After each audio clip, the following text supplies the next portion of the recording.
Og svo hugsunin Titanic. Áður en við förum inn í upplýsingarnar sem við erum að fara að skoða í þessu.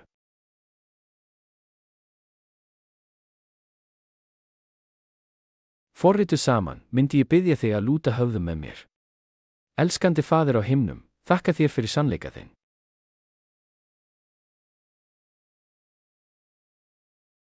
Orðið. Þakka þér fyrir fegurðina og kraftinn sem í því til að hjálpa okkur að snúa okkur frá því sem rangt og að gera það.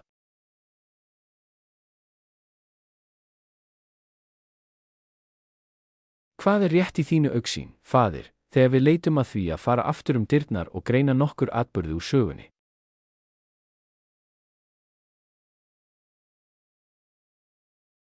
Við biðjum leiðsögn heilags anda þíns í nafni Jesú, amen.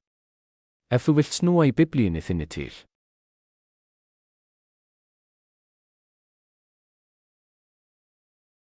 Opinberunarbókin 17. Kafli og 1. Til 3. Vers. Biblían segir, þá kom einn af þeim 7 englum, sem höfðu þá 7 skálanar, og talaði við mig og sagði, kom hingað, ég mun sýna þér dóm hins mikla.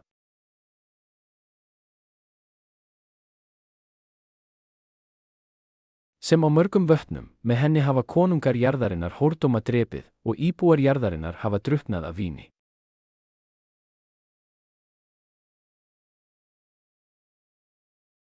Af hórdóm hennar. Og hann bar mig í andanum út í eyðimörkina, og ég sá konu sitja á skarlatsrauðu dýri.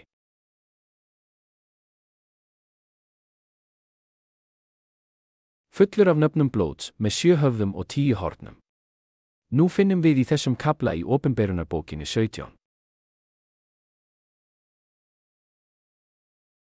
Við finnum nokkra tákn.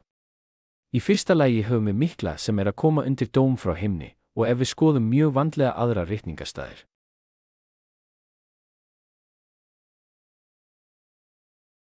Ef við skoðum í öðru og 3. kafla Jeremía, 1. kafla Jesaja, vers 20 og 21, Jeremía kafli 3 vers.